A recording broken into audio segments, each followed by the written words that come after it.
Então, bom dia a todos e todas. Na aula de hoje, nós iremos tratar basicamente sobre conciliação e mediação na justiça do trabalho. A primeira noção que vocês precisam ter é que quando a gente fala de um conflito, existem várias formas de solucionar este conflito, né? Há aquelas situações em que o conflito é selecionado apenas pelas partes, com o uso da força, por exemplo.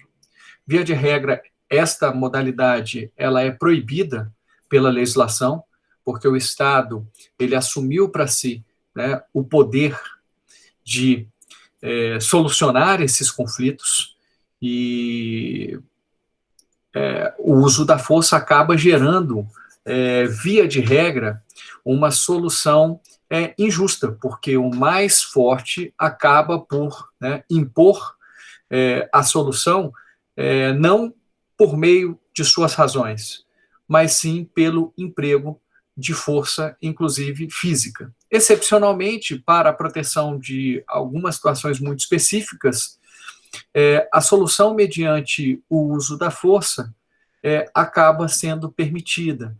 No caso trabalhista, o exemplo típico é o da greve. Os trabalhadores eles se mobilizam, paralisam as atividades para, por meio daquela paralisação e dos eventuais prejuízos e intercorrências dali decorrentes, estimularem o empregador a aceitar as suas reivindicações. O direito de greve é um direito, inclusive, assegurado constitucionalmente, sob a perspectiva de que, em algumas hipóteses, é a única maneira que os trabalhadores possuem, né, de sensibilizar o empregador que, via de regra, se encontra num patamar, né, melhor negocial, porque todos os trabalhadores acabam dependendo daquele emprego e acabam que individualmente não conseguem, né, negociar nas mesmas condições que seu empregador. Ainda, né, soluções que envolvam apenas as partes, nós temos aquelas sem o uso da força, que é o caso de uma composição entre as partes, né? Individualmente, no direito do trabalho, isto, via de regra, não é permitido, porque os direitos trabalhistas são irrenunciáveis, são indisponíveis, mas na seara coletiva se permite a autocomposição dentro de alguns limites, a partir da celebração de acordos coletivos de trabalho, convenções coletivas de trabalho, porque o pressuposto é que os sindicatos, as entidades sindicais dos empregados estão em condições negociais semelhantes ao empregador ou às entidades sindicais dos empregadores. Então, a solução de conflitos sem o uso da força mediante negociação coletiva, ela é autorizada, né, pela legislação, ela é autorizada, inclusive, né, como todos sabem, pela nossa Constituição, no artigo 8º. Nós temos também aqueles métodos de solução de conflitos com a participação de terceiros, e aí nós temos terceiros sem poder de decidir pelas partes, de impor uma solução às partes, é o caso típico de mediação e conciliação, e nós temos aquela situação em que o terceiro tem o poder decisório, ou seja, a decisão do terceiro substitui a vontade das partes na solução daquele conflito. E aí nós temos como terceiro o árbitro, né, no caso da arbitragem, e o Estado juiz, no caso do exercício da entrega da jurisdição. Então, feito esse breve introito, vamos falar especificamente da mediação e conciliação trabalhista. Existem várias vantagens em solucionar o conflito mediante conciliação e mediação. Talvez, né, esses métodos de solução de conflitos não alcancem um resultado mais justo, mas a justiça em abstrato sequer é garantida quando o conflito é resolvido pelo juiz, por meio, né, da entrega da prestação jurisdicional. Quem garante que a decisão é justa? Quem garante que o juiz conseguiu, né, de alguma forma, encontrar a verdade real dos fatos naquele processo? Como nós já vimos, muitas vezes o juiz acaba tendo que decidir com base em técnicas de solução, mas que, né, de alguma forma, não se aproximam de uma decisão efetivamente justa. Vou dar um exemplo. Quando o juiz emprega as regras de distribuição do ônus probatório, o juiz não sabe o que aconteceu, seja porque não foram produzidas provas da demonstração daquele fato, ou, ainda que produzidas provas, elas não são claras, são inconvincentes, e o juiz precisa decidir. Uma vez que o interessado provoca a tutela jurisdicional do Estado, o juiz precisa entregar a prestação jurisdicional, descobrindo ou não o que aconteceu naquele caso concreto. E quando ele não descobre, como é que ele decide? Com base nas regras de distribuição do ônus probatório, que não necessariamente levarão a uma sentença justa. Vai resolver aquele conflito, porque precisa ser resolvido, não pode ficar a ferida aberta, mas, né, não necessariamente com uma decisão justa. Então é importante, quando a gente fala em mediação e conciliação, desmistificar um pouco essa ideia de justiça em abstrato. É claro que a gente sempre quer buscar uma solução justa que convença as partes de que ela efetivamente é a mais adequada para aquele caso concreto. Porque se a gente for pensar em termos de solução de conflitos, existem várias finalidades para solucionar. Primeiro, né, trazer paz social, restabelecer a paz social às partes, né, que por algum motivo estão aí com a sua paz social estremecida. O segundo é dar a quem de direito, é decidir de forma justa, mas não necessariamente isso é alcançado mediante a jurisdição. Né? A gente presume que um juiz imparcial, que siga o devido processo legal, tenha mais condições de chegar a uma solução efetivamente justa, mas isso não é garantia de que isso realmente ocorrerá. Tá? Por isso que a gente precisa levar a mediação e a conciliação bastante a sério, porque se a própria jurisdição não é, de alguma forma, uma garantia de se alcançar a justiça em todos os casos, né, então talvez a gente precise olhar as outras vantagens que a mediação e a conciliação têm em relação, né, à própria jurisdição.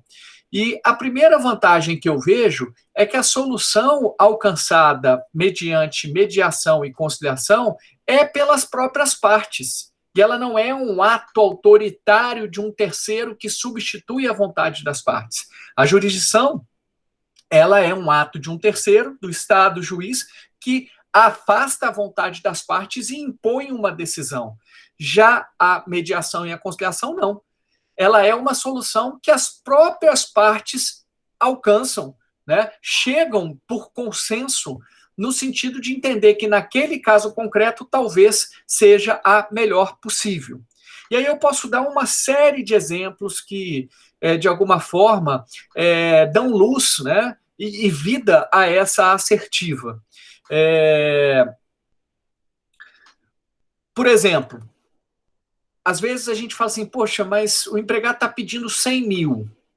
A empresa oferece um acordo de 2 mil, negócio vai, negócio vem, bem, faz um acordo de, né, ambos chegam à conclusão de que o acordo de 8 mil é o mais adequado. A gente pode dizer que, né, que essa solução ela foi inadequada? Não. Poxa, professor, mas o reclamante está pedindo 100 mil, só que você está partindo da premissa, né, de que ele realmente fazia jus a 100 mil reais. E não necessariamente isso ocorre. Ele pode pedir o que ele quiser. Se ele quiser pedir R$1 milhão, ele pede. Agora, entre pedir e efetivamente concretizar aquele direito, tem uma diferença muito grande. porque às vezes ele pede 100 mil, vai ter direito lá a 15 mil e fez um acordo por 8 mil. Ah, mas mesmo assim, professor, é injusto, né? Pô, ele tinha direito a 15 mil e faz um acordo por 8 mil. Então, quando a gente pensa em acordo e mediação, a gente não está analisando sob perspectiva da justiça em abstrato. A gente está participando sob uma perspectiva, a gente está analisando sob uma perspectiva um pouco mais concreta e real, né? E real, né? São duas palavras aí para não ficar estranho. Vou dar outro exemplo para vocês. Ok, o reclamante tinha direito a 15 mil, ele não quis fazer o acordo, pediu 100 mil, teve direito a 15 mil, bem, ganhou os 15 mil. Só que aí ele vai ter que pagar honorários advocatícios do que ele perdeu. Vamos supor que seja sobre 85 mil. Né? Então ele vai perder aí mais 10% de 85 mil, 8.500. 8.500 menos os 15 mil que ele ganhou, você vê, já não ficou tão ruim assim. Né, porque no acordo a gente pode até transacionar a questão dos honorários. Via de regra, até pela cultura que nós tínhamos antes da reforma trabalhista de 2017, a gente não tem incluído os honorários advocatícios no acordo. Não é que não se pode, até pode, mas é uma questão que tem acontecido nesse primeiro momento. A gente não tem colocado, pelo menos aqui na 10ª região, eu tenho visto de maneira geral, os colegas não têm colocado, não têm incluído, as próprias partes aceitam assim. Então vejam que nesse caso, né, o acordo seria até mais vantajoso. Vamos pensar numa outra realidade, né? Vamos supor que não seja incluído, então, os honorários advocatícios. Então, ele realmente tem direito a 15 mil, né, recebeu um acordo de 8.500, né? Vamos supor que ele acabou fazendo um acordo de 8.500. A gente pode dizer que foi ruim para ele? Não, né? Porque tem uma série de outras vantagens que precisam ser consideradas, né? De repente ele estava precisando daquele dinheiro na hora, o acordo é uma solução mais rápida, via de regra, né? É uma solução que tem um índice de cumprimento maior, normalmente, depois eu vou entrar com mais detalhes nisso, a parte que, né, tem a obrigação de pagar o acordo, normalmente ela tem um índice de cumprimento maior do que a própria sentença, né? Vamos supor, por exemplo, que ele não tenha feito o acordo, né, e prossiga e ganhe os 15 mil reais. Ganha os 15 mil reais, enfim, vai executar aquela sentença e depois, lá de 5, 6 anos, aquela empresa já não tem mais bens porque já fechou e... Quer dizer, o acordo, por ser mais rápido, ele acaba tendo a possibilidade de ser mais efetivo num determinado contexto do que a própria sentença. Então, é importante que a gente, mais uma vez, abra os olhos para estas possibilidades de mediação e conciliação, porque elas têm algumas vantagens em relação ao próprio prosseguimento do processo. Tem um maior impacto de pacificação social. Por que tem maior impacto de pacificação social? Porque, via de regra, como é uma solução conquistada a partir do consenso das partes, mas assim, normalmente é como se fosse um livro que se fecha. Fechou o livro, cada um toca a sua vida e, enfim.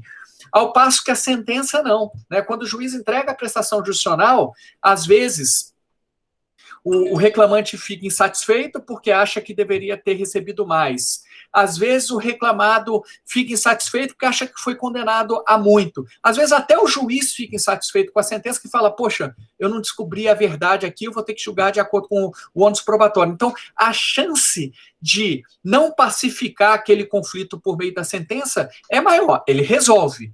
Mas isso não significa dizer que não gere um inconformismo entre as partes. E isso pode se prolongar por mais tempo, porque aí tem as possibilidades de recurso.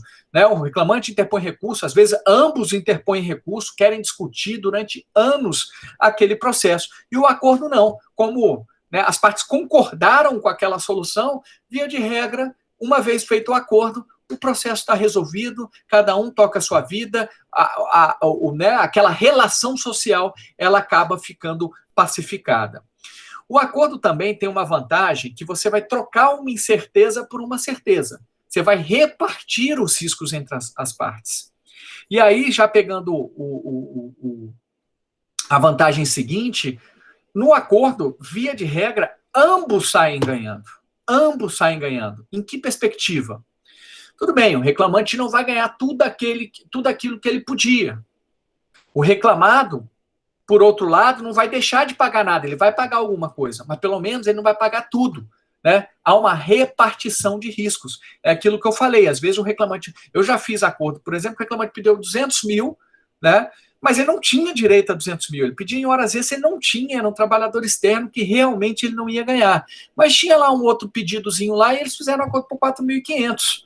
Né? Um acordo até superior a apenas aquele pedido que estava sendo postulado.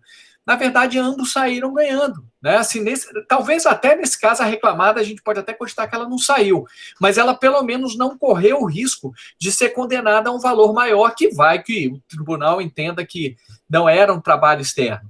Né? Então, a gente acaba no acordo trocando uma incerteza, o reclamante, se vai ganhar alguma coisa e qual o valor que vai ganhar, por uma certeza.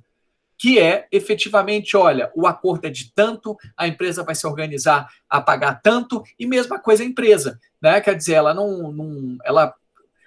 não vai deixar de pagar nada, ela vai pagar alguma coisa, via de regra, né? Porque o acordo normalmente envolve obrigações pecuniárias, mas, né, a empresa acaba né, de alguma forma, se organizando, provisionando aqueles valores, e aí não corre risco de haver uma condenação muito superior, tá? O acordo, sem sombra de dúvida, é uma solução mais rápida para as partes, né? O processo ele é muito mais rápido, porque uma vez feito o acordo acabou, né? Na verdade,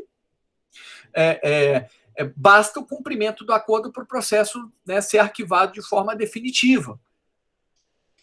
Pode ser que não seja cumprido o acordo, mas mesmo assim, o acordo vai, de alguma forma, diminuir etapas de um processo normal, né? Porque vai ter a quantia certa e determinada ali para pagamento. Imagina isso na primeira audiência, né? Se faz um acordo na audiência inaugural. Olha quantas etapas foram suprimidas em relação àquele processo que o acordo não foi celebrado. Não vai ter, por exemplo, audiência de instrução, não vai ter sentença, não vai ter recurso. Então, um processo que às vezes demoraria talvez 5, 6 anos para estar a ponto né, de ser daquela obrigação reconhecida ser cumprida, no acordo isso, né, é resolvido ali na hora. E aí é só o prazo de cumprimento do acordo que as partes podem convencionar normalmente. Tá? Então, para o reclamante, isso é muito vantajoso, via de regra.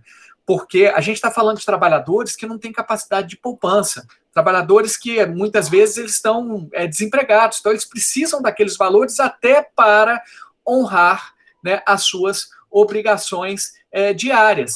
Né? Então, eles não têm assim muita capacidade de esperar 5, 6 anos e, de repente, ali está resolvido, né, em alguns dias ou alguns meses, com o dinheiro já transferido para o reclamante. E aí também o acordo tem até por ser mais rápido, ele acaba se tornando o processo correspondente mais econômico para o Estado. Né, porque o Estado ele não vai precisar se dedicar, né, com seus servidores, com todo o custo que isso tem de papel. Papel hoje PJ nem tanto, mas de pagamento de servidores, de quantidade de servidores, de luz, de internet, de capacidade de armazenamento de dados, que ele teria que fazer caso não houvesse essa abreviação do processo. Então, na verdade, o acordo acaba sendo interessante tanto para as partes como para o Poder Judiciário. Qual que é a grande vantagem para o reclamante? Né, sendo muito sincero e prático, a grande vantagem é que ele vai receber uma quantia certa, né, então ele não corre riscos de receber menos do que aquilo, e ao mesmo tempo vai receber de uma maneira muito mais rápida, né, caso esperasse a solução natural do processo sem a realização de um acordo. Para a reclamada, qual que é a grande vantagem? A grande vantagem é que, normalmente, ela vai pagar num acordo menos do que a expectativa que ela pagaria num processo que prosseguisse. Porque é uma questão muito lógica. Olha, o advogado lá fez os cálculos, é claro que ele não tem bola de cristal, nem o juiz sabe qual vai ser o resultado final daquele processo, mas olha, é possível que você seja condenado aqui entre 8 mil e 12 mil reais, vamos supor. O que normalmente a empresa vai querer fazer? Não, vamos tentar fazer um acordo abaixo de 8 mil. É essa aqui que é a lógica, porque se eu fizer um acordo acima de 8 mil, ou pelo valor que eu tenho certeza que eu vou ser condenado, qual que é a vantagem de eu antecipar esses valores por meio de um acordo? É melhor esperar. É melhor esperar.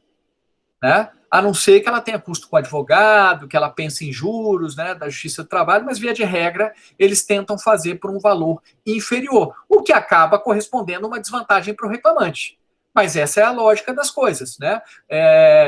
Para que eu vou fazer um acordo se eu vou antecipar a própria sentença? Via de regra, eu vou tentar fazer um acordo por um valor menor, sob a perspectiva do empregador, né? Porque o reclamante tem riscos também. Né? Pode ser que ele receba mais, mas pode ser que ele receba menos. Na verdade, a gente não sabe o resultado final disso daí. E aí vem a última vantagem, especialmente para o reclamante.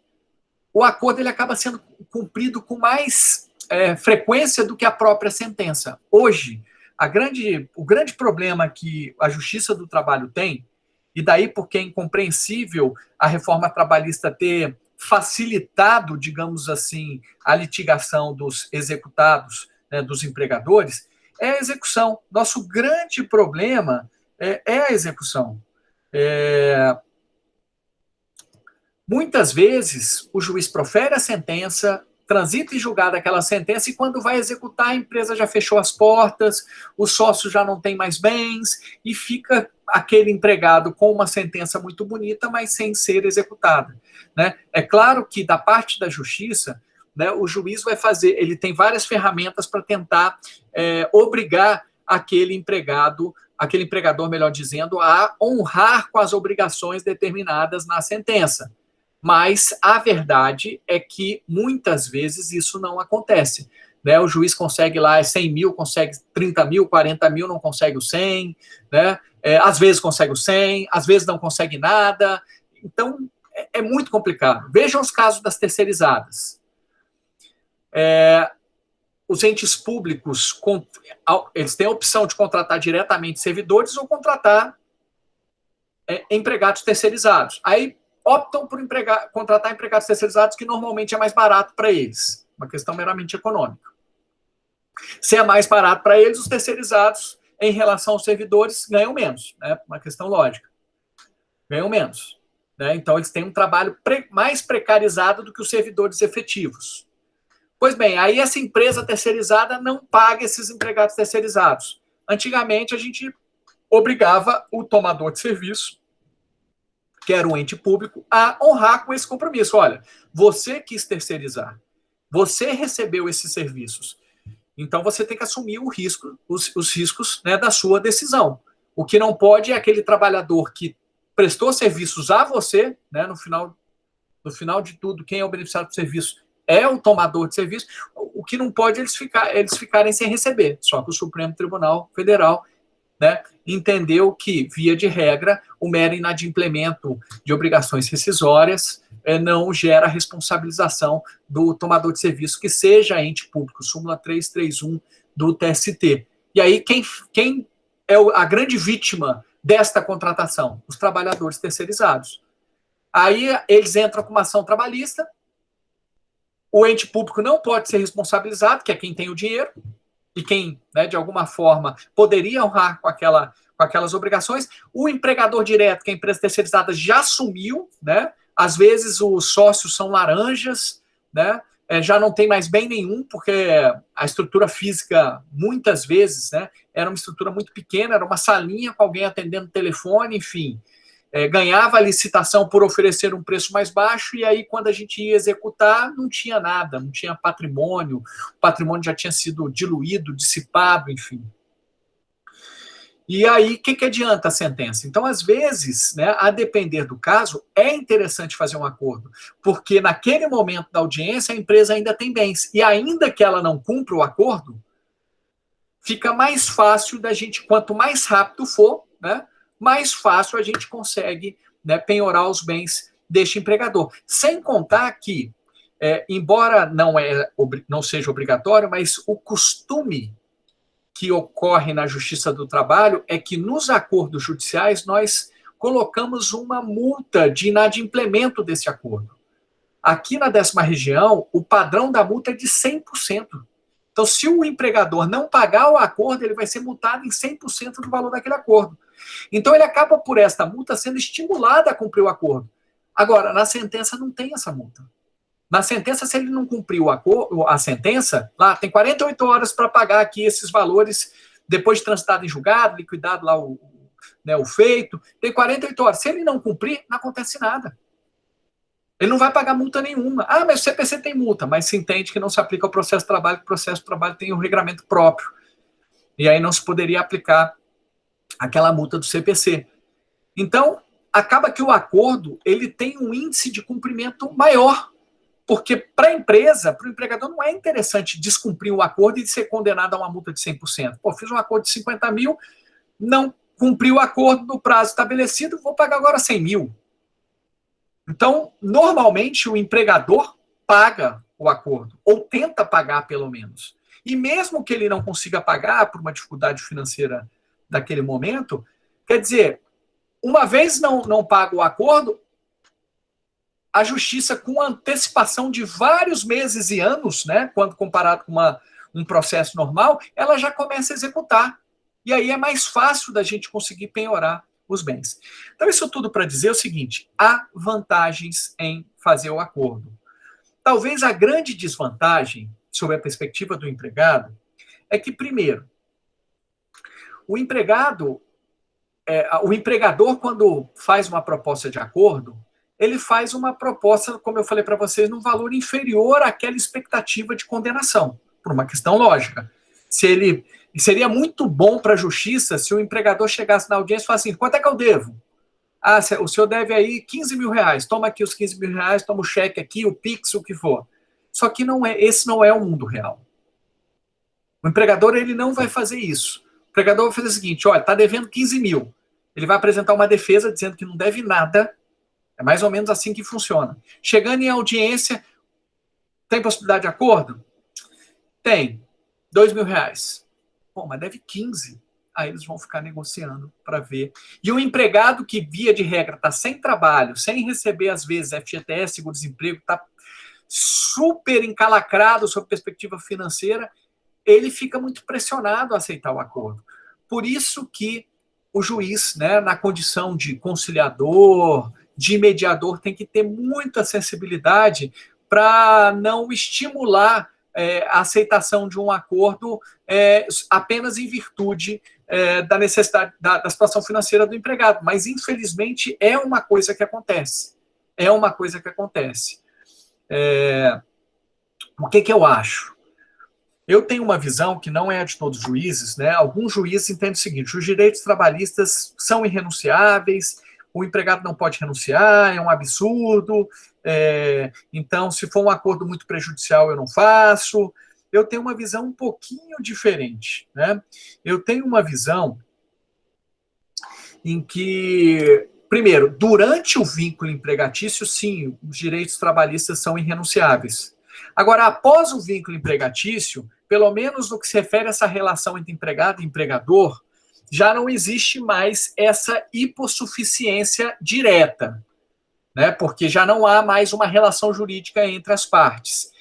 Existe sim, pode existir uma situação desnivelada sob a perspectiva financeira e econômica, que faz com que o empregado esteja vulnerável àquele momento. Isso eu reconheço, e isso precisa ser trabalhado de uma maneira muito sensível, né, por todos. Agora, o empregado, ele não é obrigado, sequer obrigado a ajuizar uma ação. Ele não é obrigado a ajuizar uma ação pedindo seus direitos. Então, em tese, ele pode renunciar àqueles direitos. Em tese.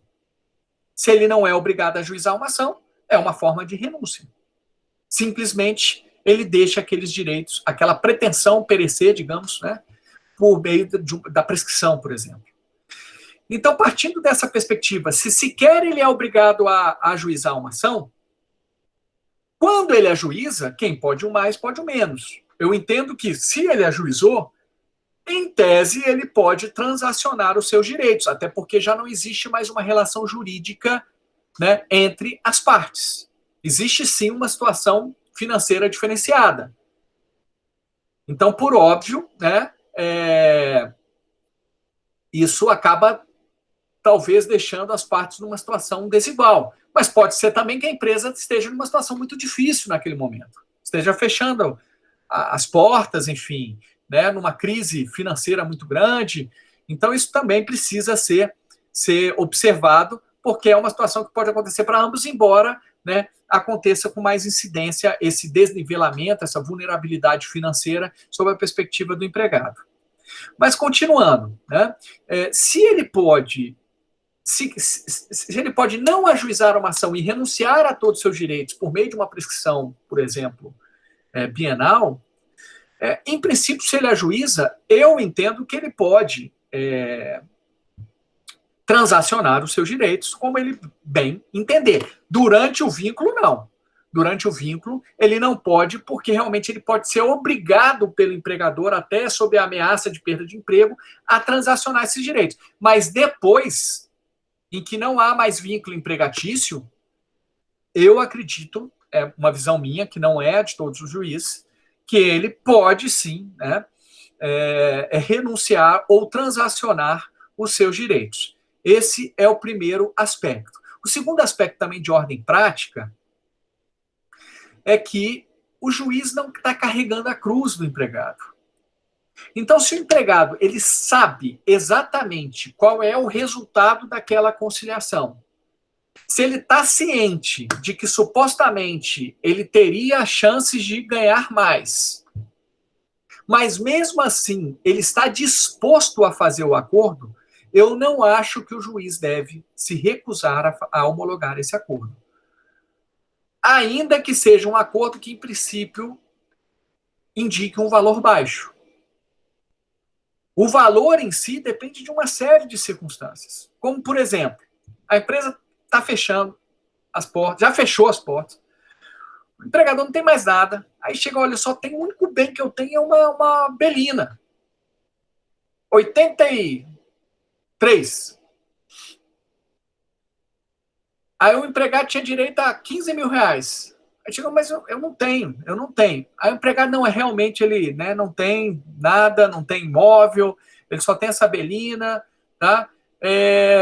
Então, eu proponho fazer um acordo por 3 mil reais. Eu vou vender a belina aqui, me viro tal, e vou pagar esse acordo. O juiz vai se recusar a fazer esse acordo? Eu acho que ele não deve, né? Porque é um acordo que foi bem pensado, o reclamante está ciente das hipóteses da situação e foi o acordo possível naquele momento.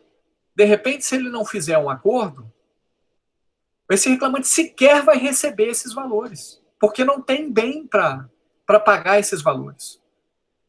Teve um caso muito interessante de uma trabalhadora rural que o empregador, ele não era dono da chácara, né, era arrendada,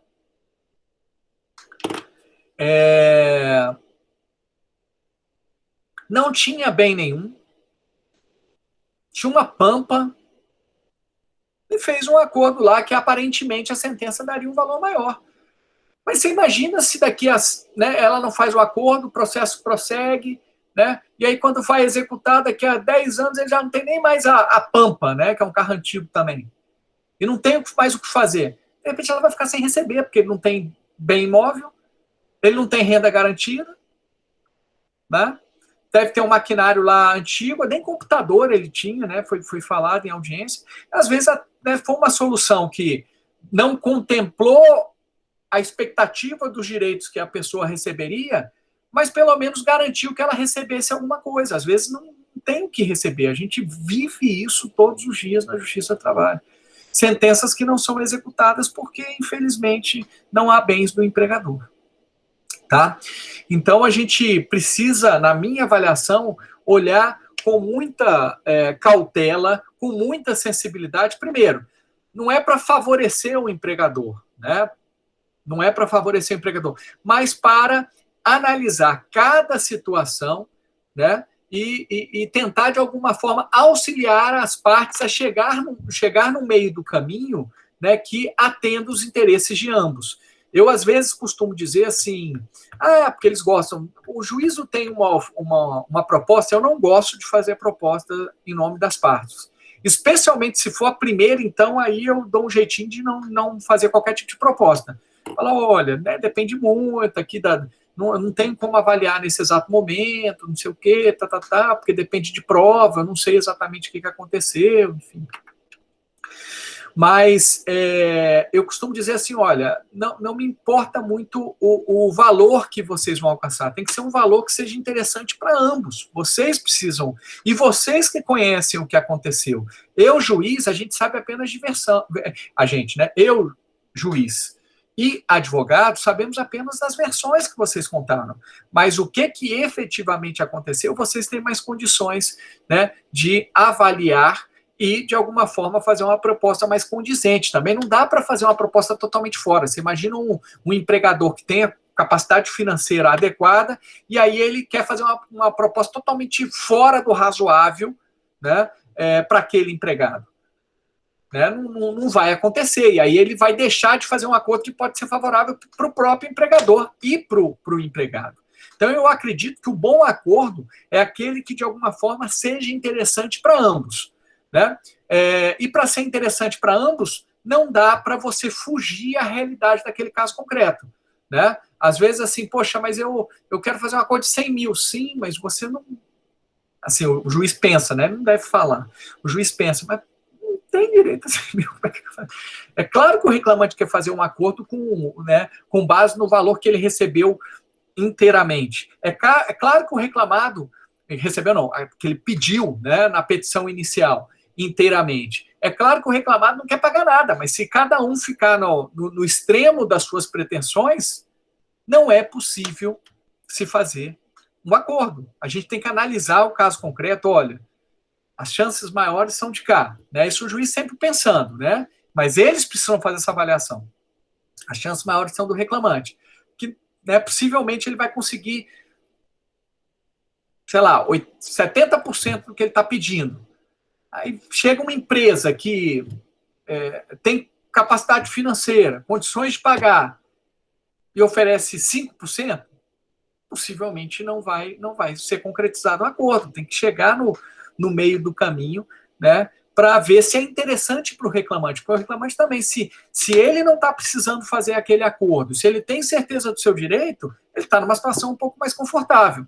Agora, tem aquela hipótese em que o reclamante não sabe se ele tem direito, ou a empresa tem uma capacidade financeira muito fragilizada, aí ele precisa também considerar essas características para ver qual o acordo que ele deve propor, né? Ele deve pensar sempre em limites, né? Assim, poxa, para mim o acordo aqui ideal seria de 30, mas dá para fechar aqui por 15, por exemplo, pelos riscos que eu tenho. Beleza, vamos tentar trabalhar esse patamar aí entre 15 e 30, é algo que, de alguma forma, atende o interesse do reclamante. Às vezes o reclamado fala, poxa, eu estou querendo aí fazer um acordo aí entre 18 e 12.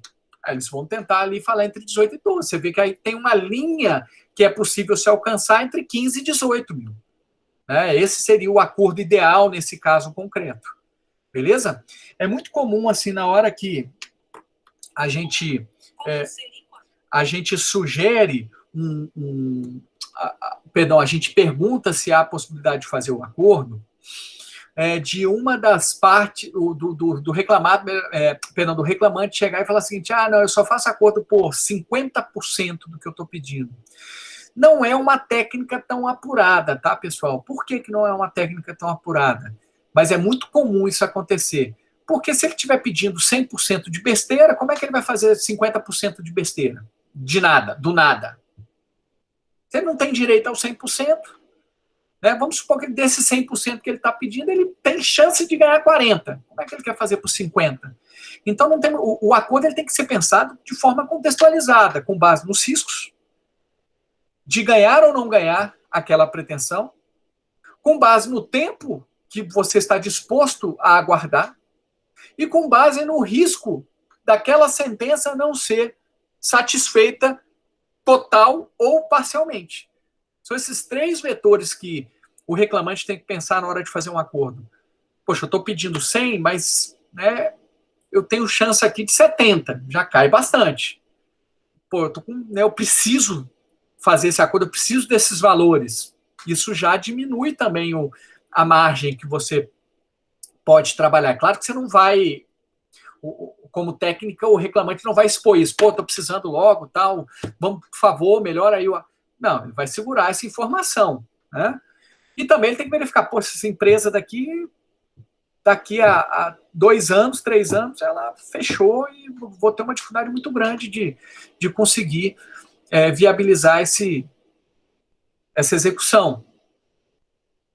Ele tem que considerar todos esses fatores. Mesma coisa a empresa, vai considerar o seguinte, poxa, eu tenho chance aqui de perder 70, não vou fazer um acordo de 100, então, vou tentar fazer um acordo abaixo de 70. Né? Para mim é interessante aí fazer um acordo até 50%. Legal, então, não é simplesmente dar um número mágico, ó, só faça acordo aqui por 50%. Era muito comum no passado isso. Vinham os advogados, tá, estou pedindo 100, então vou colocar como se fosse algo razoável, 50%. Então eu perco 50%, ele perde 50%. Não, você pode estar pedindo 100%, mas você não tem direito a 100%. Você vai ter direito do que você está pedindo a 30%. Como é que você vai fazer um acordo de 50%? Beleza? Pois bem, a mediação e a conciliação no processo do trabalho são regidos por diversas normas. A própria CLT, né? Ela tem dispositivos expressos, deixa eu colocar aqui, como 764,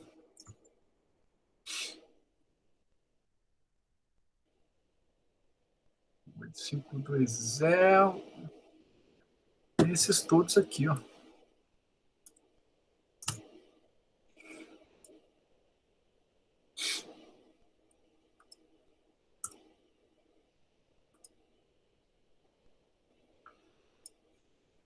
Só para facilitar, já deixar aqui tudo bonitinho.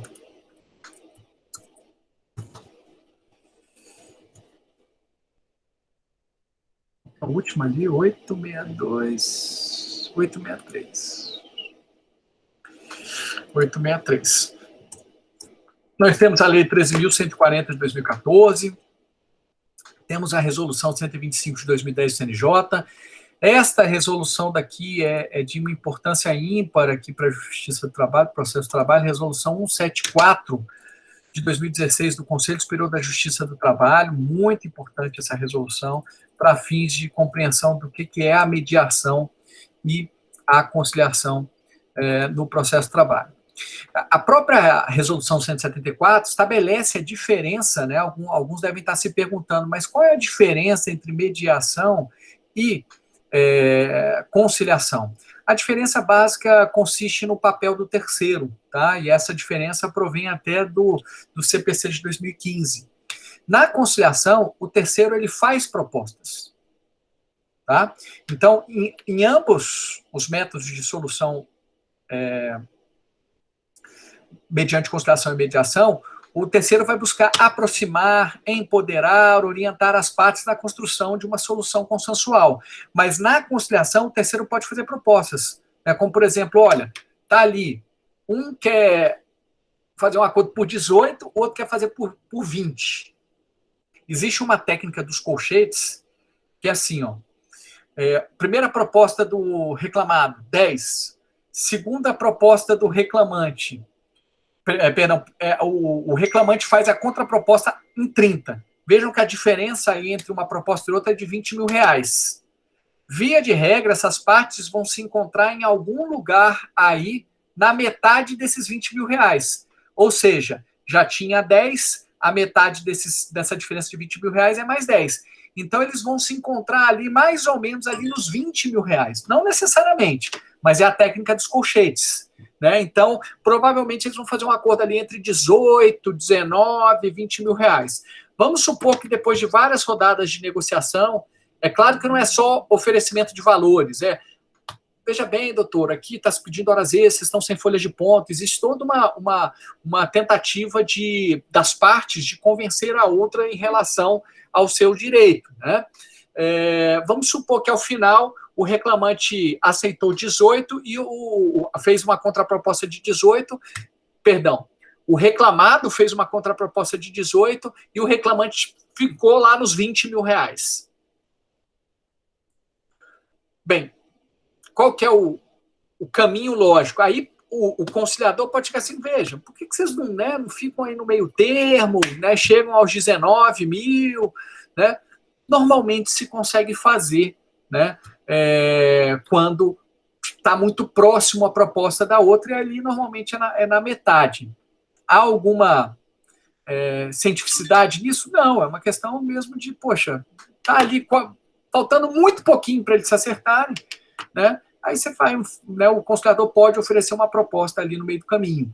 Então, o conciliador, ele pode, né, apresentar, sugerir propostas. Veja, por que né, no caso de uma gestante, por que né, não faz a reintegração ali na função X, em que ela vai ficar um pouco mais tranquila durante a gestação, depois retoma aí na função normal quando acabar a licença maternidade dela. Então, ele pode fazer algumas sugestões para favorecer o acordo. O mediador, não. O mediador, ele vai apenas, de alguma forma, tentar manter o canal aberto de negociação. Tentar mostrar que é interessante fazer o acordo, né, sem apresentar propriamente uma proposta para que as partes, né, de alguma forma, adiram. É só em relação a isso que existe, pelo menos pela Resolução 174, artigo 1º, a diferença entre conciliação e mediação. Existem várias técnicas de mediação e conciliação e cada vez mais isso tem sido estudado.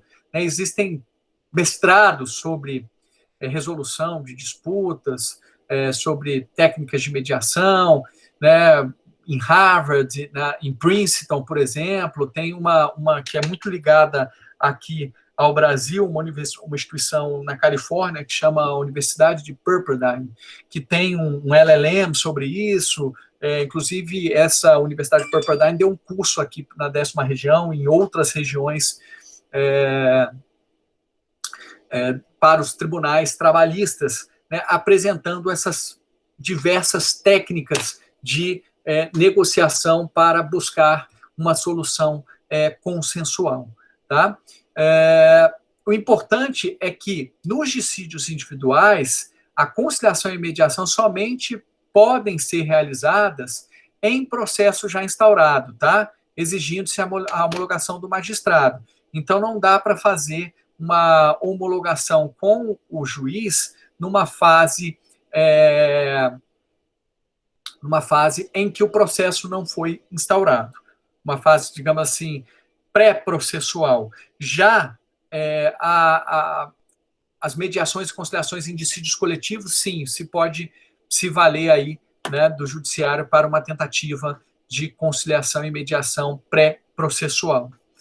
Nós temos aqui outras, né, fontes que não foram citadas, Resolução 288 de 2021, Resolução 358 de 2020 e o ato do Conselho Superior da Justiça do Trabalho número 1 de 2021. Pois bem, a conciliação ela é tão importante ao processo do trabalho que o próprio artigo 764 estabelece que o juiz deve enveredar todos os seus esforços para buscar uma solução compositiva.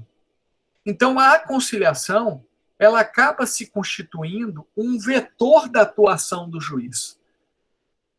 Eu sei que existem juízes que não gostam de fazer conciliação porque acham que o empregado está sempre saindo prejudicado. Eu não tenho essa visão, né?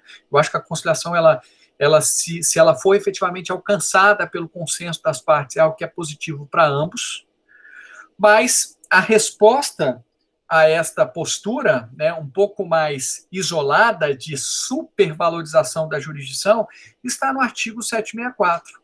Os dissídios individuais ou coletivos submetidos à apreciação do trabalho sempre serão sujeitos à conciliação.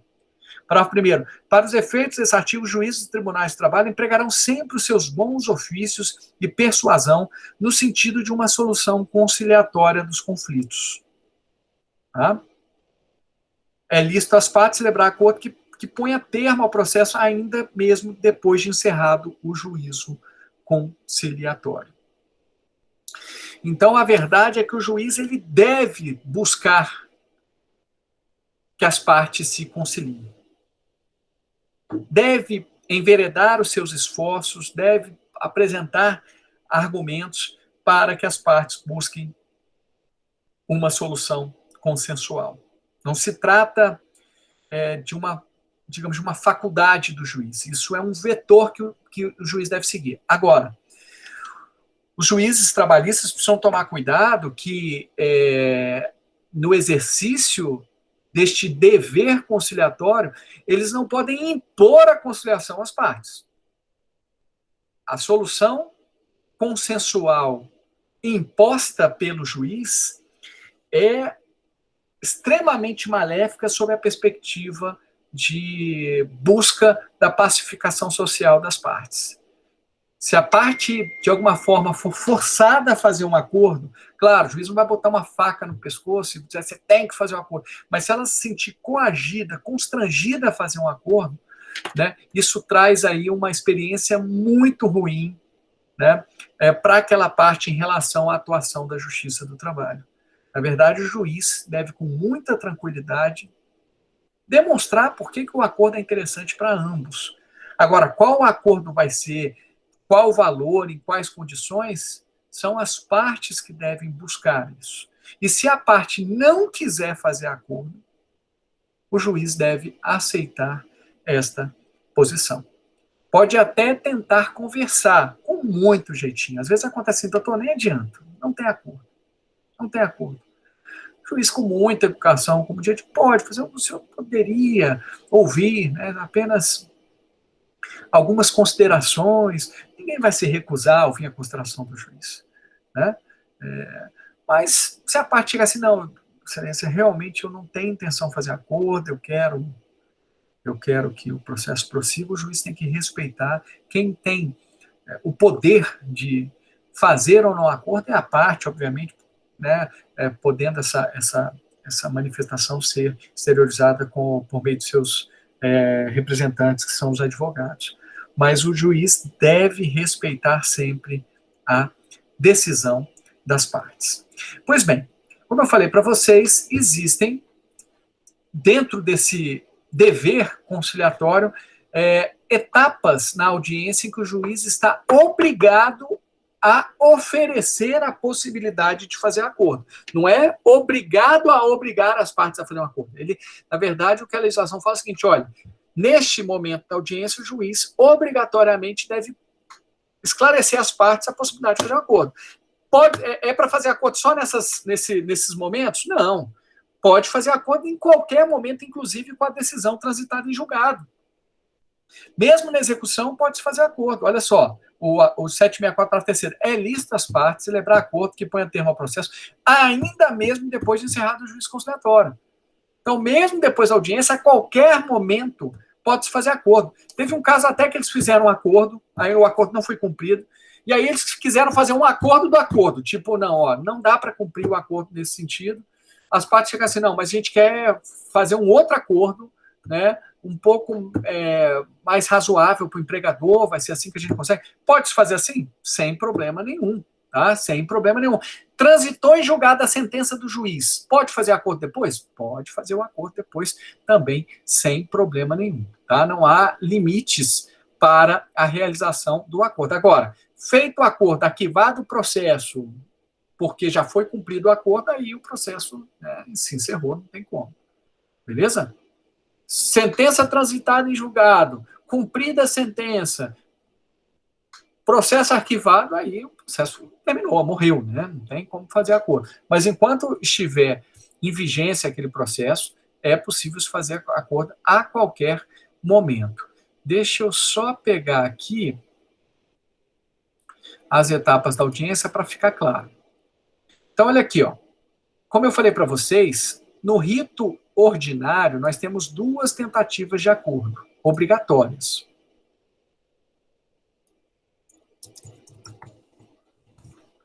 Assim, para ficar mais claro ainda, tá? Tentativa.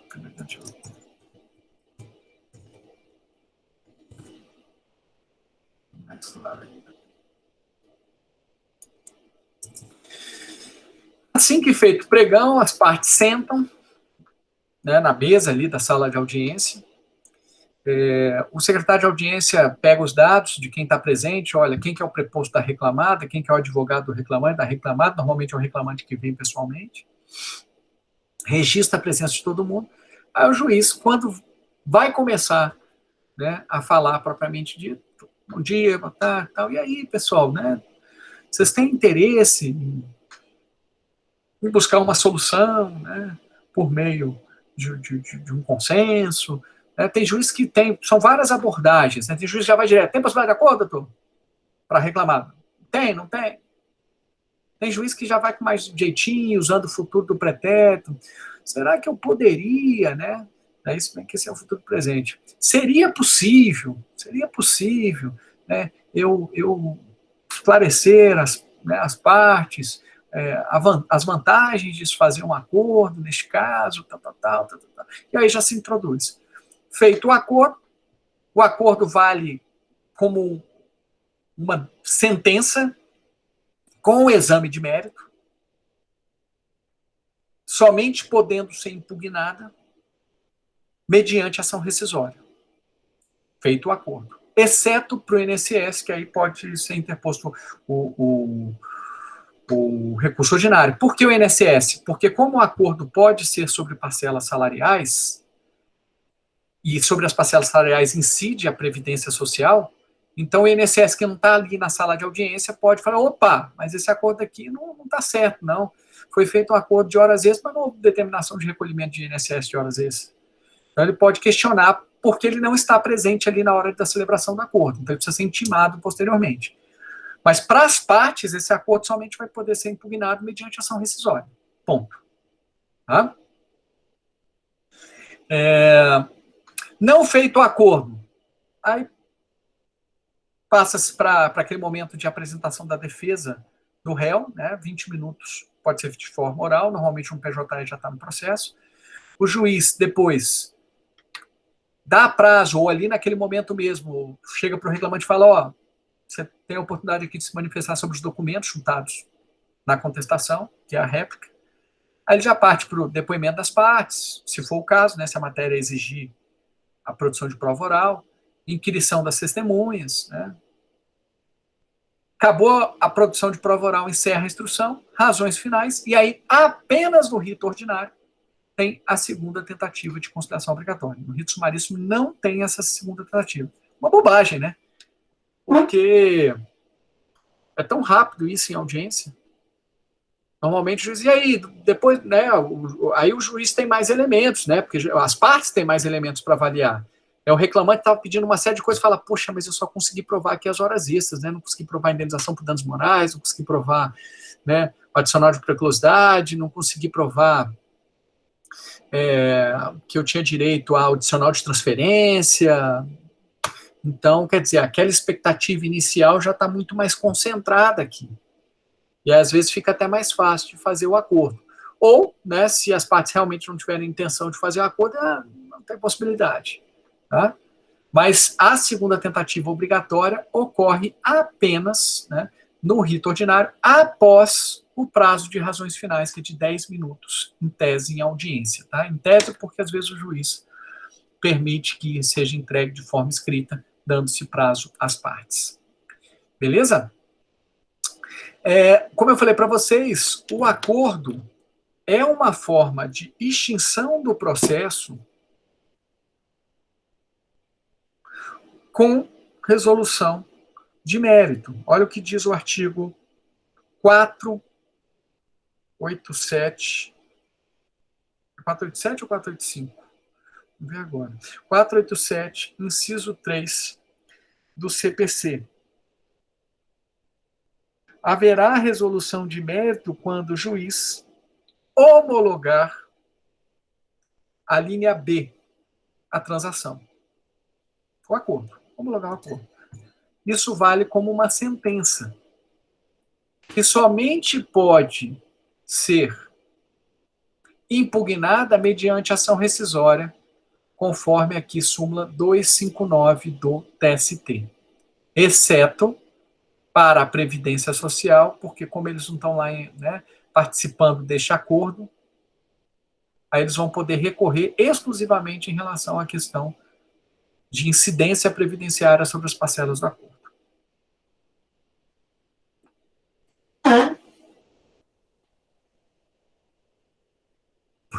Com essa política, né, de mediação e conciliação que existe em todo o judiciário, foram criados os centros judiciários de métodos consensuais de solução de disputas, os CEJUSCs. Aqui na 10ª região a gente tem um CEJUSC. E as varas que quiserem aderir ao CEJUSC, elas podem encaminhar processos para o CEJUSC para que o CEJUSC tente a mediação e a solução mediante a conciliação das partes, né, mediante o consenso das partes. A 11ª vara, ela aderiu ao CEJUSC. O que a gente faz? A gente encaminha os processos para que eles realizem as audiências inaugurais lá. O CEJUSC tem o juiz, e o juiz ele vai, ao mesmo tempo, coordenar várias audiências que estejam ocorrendo. E a audiência inaugural é muito simples. É aquela lá que tem acordo, não tem? Se tiver acordo, eles vão ficar conversando. Tem todo um tempo, os servidores do CEJUSC que são treinados em técnicas de mediação e conciliação. Então, tem todo um tempo para que eles possam trabalhar de uma maneira mais adequada até do que seria, né, numa vara normal do trabalho. Eles marcam as audiências com um tempo de duração superior, usam várias técnicas de mediação. E aí, em feito o acordo, o juiz do CEJUSC homologa e esse processo ele só volta à vara se houver necessidade aí de execução. Ele volta à vara, né, para a fase de satisfação, mas só para esperar o prazo de cumprimento do acordo. Se não houver o cumprimento, aí sim para execução. Mas vejam quanto isso desafoga as varas, né, porque é um serviço especializado de mediação com a participação de um juiz e com servidores treinados. Não é possível, né, que haja mediadores, como ocorre às vezes no TJ, né, que não sejam da Justiça do Trabalho. Segundo a nossa resolução, tem que ser servidores com a supervisão de um juiz, que será o responsável por homologar aquele acordo. E aí esse acordo é uma decisão irrecorrível, igualzinha, porque põe fim àquele processo com resolução de mérito, podendo ser impugnado apenas por ação rescisória, exceto no caso do INSS, né, que poderá interpor recurso ordinário, se for o caso lá o agravo de petição, se ele for intimado apenas na execução. Beleza? Então, os CEJUSCs hoje, eles assim, realmente estão fazendo um trabalho muito interessante. O índice de conciliação normalmente é de 30% dos processos que são encaminhados. Então, vejam que é uma quantidade bastante expressiva. E, às vezes, o que acontece é que não é feito o acordo lá no CEJUSC, aí o processo volta para a vara para dar o segmento normal, né, para marcar audiência de instrução, se for o caso, para depois a sentença, o julgamento. E, às vezes, mesmo não fazendo lá, eles trabalharam tão bem a possibilidade de fazer um acordo que, quando chega na vara de trabalho, o juiz aí já está em meio caminho andado, ele vai tentar de novo fazer o acordo e, às vezes, consegue fazer um acordo. Tá? E é interessante porque, no CEJUSC, quem tenta fazer a mediação não é o julgador. O que, né, faz com que haja um espaço muito maior de negociação, porque é muito complicado o juiz ser o próprio conciliador. Porque bem ou mal ele que vai julgar aqui. No Sejusc não. Não é a juíza que está no Sejusc que vai julgar aquele processo. Porque aquele processo vai ser devolvido caso não seja feita a conciliação para a vara própria. Mas quando chega para a vara, né, o conciliador é o próprio juiz. E aí tem que tomar muito cuidado para ele não ter um tratamento parcial da situação. Tá? Bem, a reforma trabalhista introduziu a homologação de acordo extrajudicial. Só para vocês entenderem, as partes chegam a um acordo antes de ajuizar a ação e depois elas ajuizam, protocolam uma petição conjunta para que o juiz homologue aquele acordo que elas alcançaram anteriormente. A grande preocupação com esta modalidade é do empregador forçar um acordo extrajudicialmente e depois protocolar um acordo que tenha, digamos assim, uma eficácia liberatória geral em prejuízo ao próprio reclamante. Vou dar o seguinte exemplo. Vamos supor que o empregador ele dispensa sem justa causa um empregado e ele deve lá R$8.000. Aí ele chega para o reclamante e fala o seguinte: olha, eu só vou te pagar se for mediante aí um acordo extrajudicial homologado na Justiça do Trabalho. Eu só vou te pagar 5.000. Se você não quiser, você que se vire. Isso acaba, né, que, de alguma forma, seria bastante prejudicial ao empregado. Então, a reforma trabalhista tomou alguns cuidados. Primeiro, a petição tem que ser conjunta, justamente para deixar claro que há uma participação aí de ambas as partes. Segundo, a petição precisa ser assinada por advogados diferentes, o advogado reclamante e o advogado reclamado, justamente para mostrar o seguinte: olha, o reclamante está sendo assistido por um advogado da confiança dele. Na verdade, a gente nunca vai ter garantia se esse advogado reclamante não foi pago pelo reclamado também. Mas a presunção é que o reclamante está sendo assistido por um advogado dele, da confiança dele, e que ele não está sendo forçado a nada.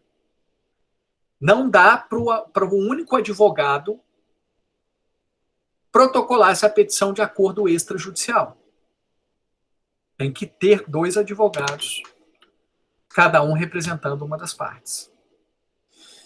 Também a própria legislação está no 855B até o 855E da CLT.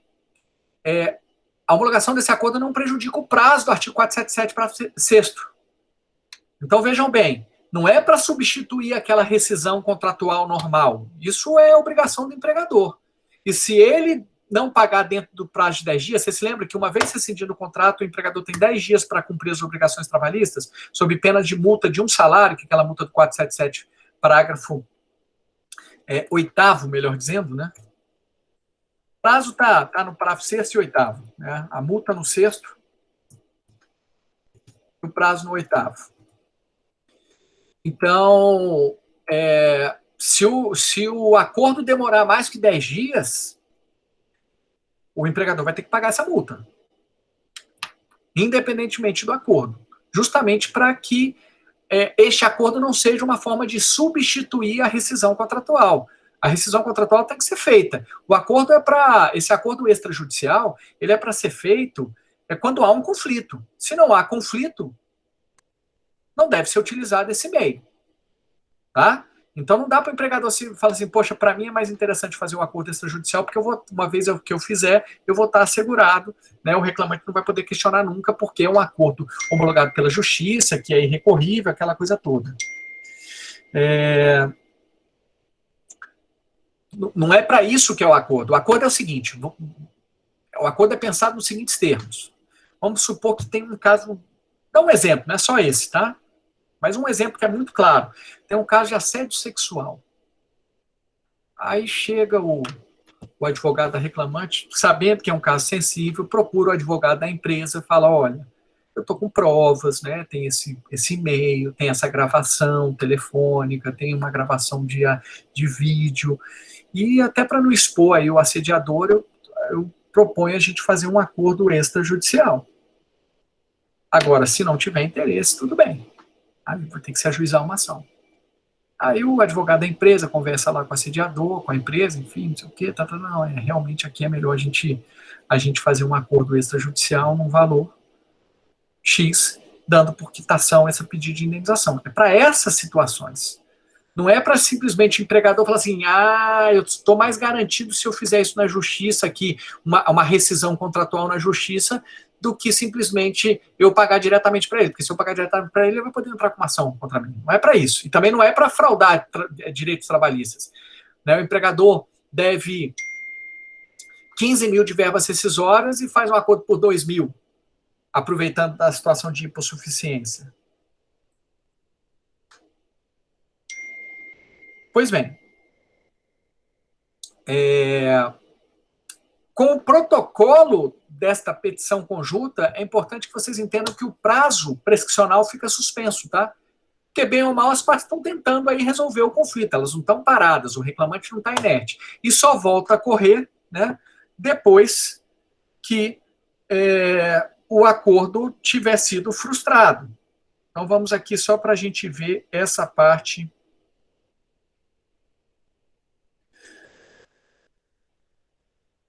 da prescrição.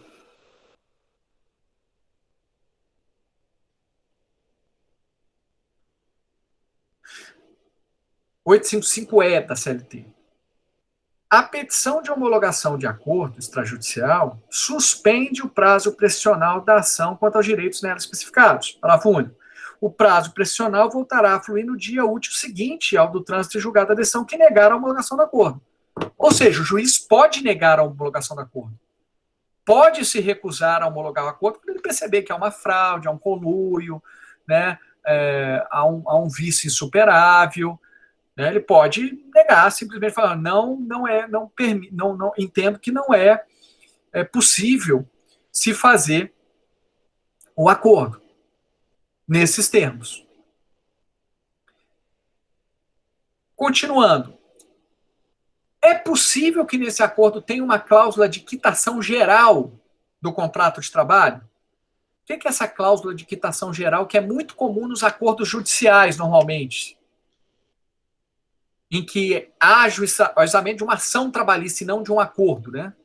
Depois eu vou fazer a distinção do acordo extrajudicial, entre aspas, para o acordo judicial. É possível que haja uma cláusula dizendo o seguinte, olha, uma vez feito esse acordo extrajudicial, este empregado não vai poder reclamar mais nada perante a Justiça do Trabalho em relação a este contrato de trabalho. Há uma divergência jurisprudencial, preciso alertá-los, é uma situação ainda nova. E há aqueles que entendem que sim, porque a quitação geral, dando por extinto o contrato de trabalho, é algo que pode ser convencionado entre as partes, e há aqueles que entendem que não. Sob a seguinte perspectiva, baseada até naquele dispositivo da prescrição. Olha, se a prescrição ela se interrompe apenas quanto aos pedidos que foram especificados, as parcelas que são especificadas neste acordo, nessa petição de acordo, é porque ela tem efeitos fora desta petição.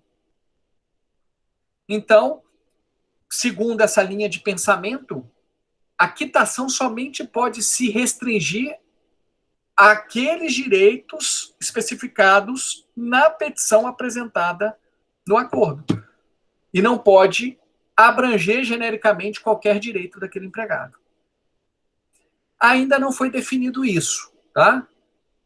Eu também não tenho a situação muito resolvida, até porque essa cláusula de quitação geral é usada nos nossos acordos judiciais normais. Quando o empregado, ao invés de quando o empregado e o empregador, ao invés de peticionarem conjuntamente um acordo, o empregado ajuiza uma ação trabalhista pedindo lá uma série de direitos e o reclamado apresenta a sua contestação. Aí o juiz faz um acordo e lá pode-se convencionar um acordo geral, digamos assim, que quite todo o contrato de trabalho. É muito comum nos acordos judiciais ter essa cláusula. Então, eu ainda não tenho aí uma posição tão firme em relação a isso. O que eu acho é o seguinte, é que a gente precisa analisar cada situação. Se o juiz está percebendo que esse acordo está meio estranho, né, que o empregado está meio pressionado, porque ele fica pressionado. Imagina a empresa que adote esse procedimento de, ao invés de pagar as verbas rescisórias como ela deveria pagar em cada rescisão contratual, ela sempre paga mediante acordo extrajudicial, para ficar mais garantida. O empregado fica muito vulnerável, porque ele não recebeu nada, nenhum valor, enfim. Aí, de repente, o empregador ainda impõe uma cláusula de extinção contratual geral, aí eu acho demais, tá? Então, tem que analisar cada caso. Se for só verbas rescisórias, eu não dou essa quitação geral, não. Agora, se o acordo envolver uma série de direitos, né, outros, se as verbas rescisórias foram pagas todas certinhas, eu não vejo por que não admitir essa cláusula de quitação geral. Mas é importante que vocês entendam que isso ainda está sendo discutido. Beleza? E aí eu acho que vale diferenciar, para quem ainda está um pouco confuso, o que é um acordo judicial do que é essa homologação de acordo extrajudicial. O acordo judicial é aquele em que o empregado ajuizou uma ação trabalhista normal, pedindo lá a condenação do empregador, e o acordo é feito no processo.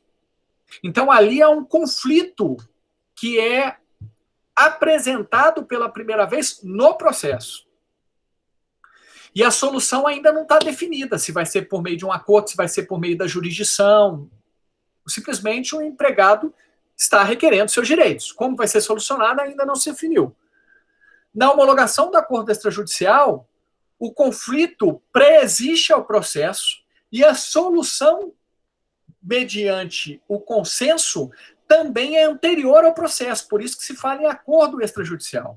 Mas esse acordo que foi feito antes do início do processo entre as partes vai ser homologado pelo juiz com um processo, por meio do Poder Judiciário. Essa é a grande diferença. O acordo judicial, o empregado não entra num consenso, né, antes. Tchau, Roseli, até logo, obrigado, viu? No acordo judicial, o empregado ele não tenta um acordo anterior com o empregador, ou se tenta, não consegue esse acordo, e ele simplesmente pede lá os seus direitos, na expectativa do judiciário acolher aqueles pedidos. Já no acordo extrajudicial homologado judicialmente, as partes chegam num consenso antes do protocolo dessa petição conjunta, esperando que o juiz tão somente homologue esse acordo. E se o juiz não homologar esse acordo, o processo se encerra. A sentença extingue aquele processo. Homologando ou não homologando. Ele não vai continuar para o juiz decidir quem tem razão. No acordo extrajudicial, na homologação do acordo extrajudicial, o papel do juiz é homologa ou não homologa. Em ambos os casos, o processo vai ser extinto. Ele não vai julgar aquele processo. Depois, tá, eu não homologuei, então vamos dar continuidade aqui para ver quem tem direito. Não, não é esse o procedimento do acordo extrajudicial. Conseguem entender a diferença, então? Beleza. E aí, como é que a gente pode impugnar esta homologação, que é uma decisão do juiz, né, uma sentença do juiz, digamos assim? Se o juiz simplesmente homologou, a doutrina tem entendido que essa impugnação é feita por simples ação anulatória, né, para, de repente, discutir algum vício de consentimento. Agora, se o juiz enfrentou, entre aspas, aquela questão, se era um acordo que era válido, se não era válido, homologando parcialmente ou não homologando aquele acordo, se entende que ali, embora não haja uma decisão definitiva de mérito, né, porque na realidade ele só está dizendo que vai homologar ou não vai homologar, está dizendo que não vai homologar ou que homologa parcialmente, aí se entende que o meio para impugnar isso é a ação rescisória. A exemplo do acordo judicial, né, que nós vimos aqui, ó, no acordo judicial, só mediante a ação rescisória. Pela súmula aqui 259. E para encerrar, senhores, nós temos as comissões de conciliação prévia, que foram aqui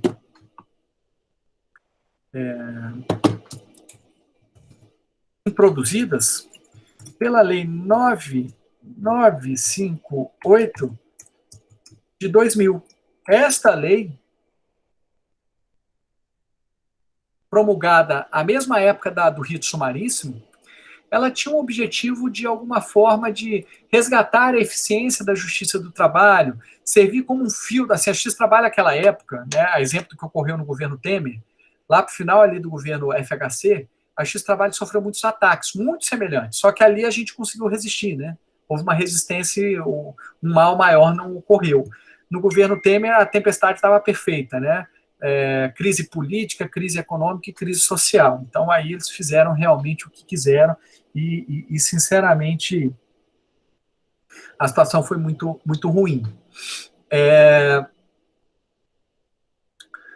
E aí, a Lei 9958, a 9957 estabeleceu o rito sumaríssimo para ver se a justiça do trabalho era mais célere, né, mais efetiva, e a 9958 também tinha, né, no frigir dos ovos, a mesma intenção, né, tornar a justiça do trabalho mais efetiva, mais rápida. De que forma? Enxugando, servindo como um filtro de possíveis ações que não precisavam chegar até a justiça do trabalho e poderiam ser resolvidas antes.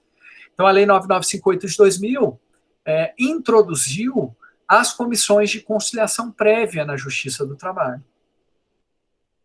O que são as comissões de conciliação prévia? Talvez alguns já tenham ouvido falar nelas. São as CCPs, tá? São órgãos extrajudiciais que são instalados ou nas empresas ou nos sindicatos.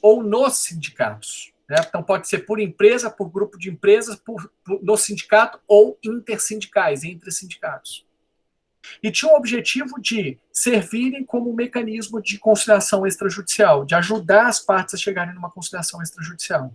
Essas comissões, tanto empresariais como sindicais, necessariamente eram paritárias, formadas por representantes dos empregados e representantes dos empregadores, para que elas, né, fossem, digamos, equilibradas. Mesmo número de empregados tinha o mesmo número de empregadores.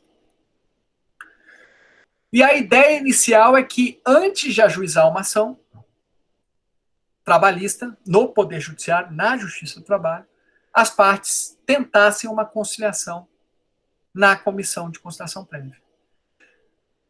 Era obrigatório instalar a Comissão de Conciliação Prévia? A empresa? Toda empresa tinha obrigação de instalar? Todo sindicato? Não. É facultativo. A empresa que achar que é interessante podia instalar. O sindicato que achasse que era interessante podia criar a comissão de conciliação prévia, desde que mantida a composição paritária. Se fosse uma comissão por empresa, o custo desta comissão era da empresa, mas a composição precisava ser paritária para que, né, houvesse um equilíbrio entre empregado e empregador. E aí a segunda pergunta que existia é, tudo bem, não é obrigatório criar a comissão. Mas se por acaso a comissão tiver sido criada, era obrigatória a provocação?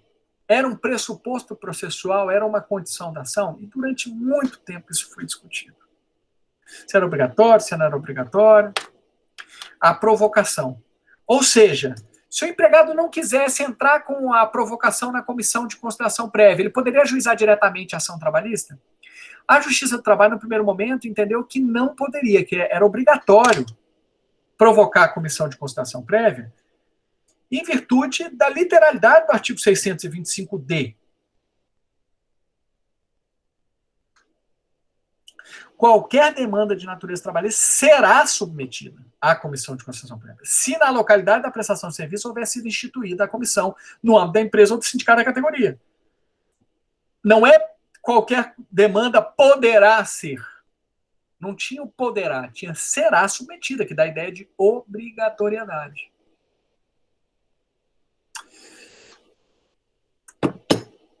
Essa discussão foi levada ao Supremo, dizendo, mas isso violaria o acesso à jurisdição. Eu não sou obrigado a tentar a conciliação. Eu, né, posso entrar diretamente com minha demanda no Poder Judiciário. Artigo 5º, 35.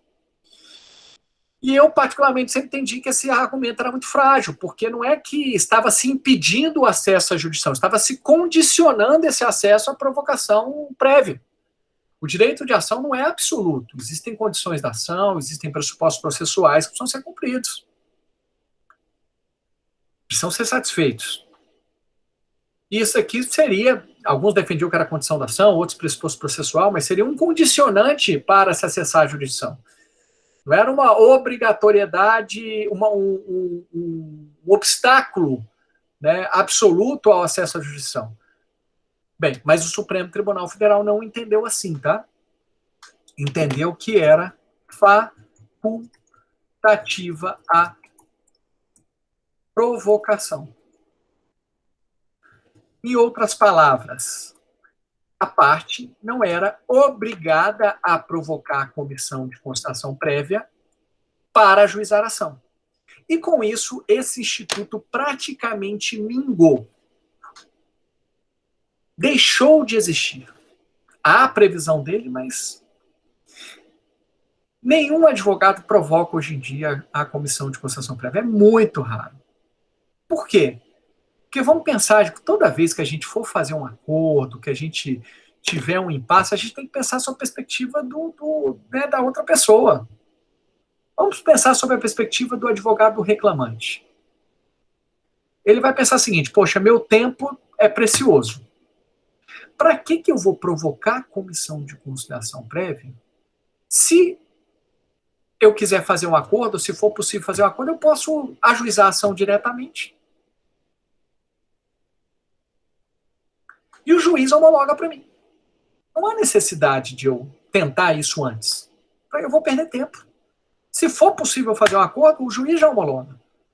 Agora, se não for possível, eu já estou ganhando tempo. Eu não vou perder tempo homologando, tentando, né, fazer um acordo numa comissão que, né, eu vou ficar lá a tarde inteira, vou ter que apresentar uma petição com os pedidos, não vai dar certo, eu já faço diretamente, já pego esse atalho. É um atalho, ajuizar diretamente. E aí aquela finalidade das comissões de conciliação prévia deixou de existir. A finalidade não era servir como filtro, né, de evitar que ações, que conflitos conciliáveis fossem para a justiça do trabalho. Aí não tem mais esse filtro. Tem anos que eu não recebo processos relacionados à comissão de conciliação prévia. Foi feito a comissão, não foi feita a conciliação na comissão, não foi feito. Tem anos que não existe isso. Simplesmente se ajuiza diretamente na ação. Tem a previsão, vocês precisam saber, que isso pode cair na OAB. Teve uma questão, há uns anos atrás, que caiu justamente pedindo a questão da prescrição, né? Porque há suspensão da prescrição, mas no prazo máximo de 10 dias, tá? Porque como é que é o procedimento lá na comissão? O advogado do reclamante, por exemplo, apresenta uma petição dizendo quais são os seus direitos, os direitos do reclamante. A comissão recebe, marca uma sessão de conciliação em que vai estar o representante dos empregados, né, um conciliador representando os empregados, um conciliador representando os empregadores. Se esta audiência, se essa sessão demorar mais que 10 dias, o prazo de suspensão da prescrição é apenas por 10 dias, no máximo. Se essa sessão for antes, por exemplo, em 3 dias se marca uma sessão de conciliação, o prazo de suspensão fica apenas por 3 dias, porque, de todo modo, foi feita a sessão e não foi feito o acordo. Se foi feito o acordo, aí não tem que falar em prescrição, né? Qual que é o valor do acordo feito na comissão de conciliação prévia? É um título executivo extrajudicial. É um título executivo extra, não é judicial, porque não foi o juiz que fez, não foi o Poder Judiciário, é um órgão particular. E se espera que esse acordo seja cumprido, nos termos estabelecidos ali. Mas se não for cumprido, o que o interessado pode fazer? Pegar esse título e executar na Justiça do Trabalho. Ela está dizendo, olha, vai pagar R$5.000 e até o dia tal não foram pagos os R$5.000 no dia tal. E tem lá a previsão de multa de R$5.000, de 100%. Então, a parte interessada pega esse título, né, que é um documento, e ajuiza uma ação de execução na Justiça do Trabalho, dizendo, olha, quero executar os R$ 5.000 do acordo, mais juros e correção monetária, é a multa de 100% desses valores, já que houve previsão de multa no inadimplemento e esse acordo não foi pago. Aí ele vai executar, não tem processo de conhecimento, já vai direto lá para a execução. E qual é a eficácia desse título? Segundo o artigo 625-E, a eficácia liberatória geral, exceto em relação às parcelas expressamente ressalvadas. Então, em tese, tem eficácia liberatória, encerra tudo por aí. Mais um motivo para entender que essa homologação de acordo extrajudicial pode ter eficácia liberatória geral, se o acordo feito na comissão de conciliação prévia pode ter eficácia liberatória geral, por que o acordo extrajudicial não pode ter? Em tese, pode ter, na minha avaliação, de um primeiro momento, né, embora haja divergência, como eu falei para vocês, né, aqui é divergência. Mas, na comissão de conciliação prévia, não vai ter aquelas parcelas, né, que foram expressamente ressalvadas. Não, então não tem eficácia liberatória em relação às horas extras, em relação à indenização por danos morais, em relação a isso, aquilo. Beleza? Gente, então só para ficar claro, nós temos as comissões de conciliação prévia, nós temos o procedimento de homologação de acordo extrajudicial e nós temos, né, o acordo judicial propriamente dito. Nós temos essas três situações que envolvem bem ou mal mediação e conciliação que precisam ser conhecidas. Alguma dúvida, pessoal? Professor, Pois não. eu tenho uma dúvida assim, quanto à audiência que o senhor falou um pouco antes. Quando a parte não comparece à audiência una, o processo vai ser arquivado ou vai ser arquivado de imediato ou vai ser citado por edital? Vamos lá. Deixa eu pegar aqui. São duas coisas que interferem, tá, Rafael, no resultado da ausência injustificada da parte em relação às audiências. Se for audiência una ou inaugural, depende se é reclamante ou reclamado. Se for audiência de instrução, aí independe se é reclamante ou reclamado. O efeito é o mesmo. Mas vamos lá. Se for audiência inaugural ou una. A audiência una é a primeira audiência também, mas quando a gente fala em audiência inaugural, a gente está falando quando há aquele fracionamento das audiências, né? Se for audiência inaugural ou una e o reclamante faltou de forma injustificada, o resultado é o arquivamento, artigo 844 da CLT, extinção do processo em resolução de mérito.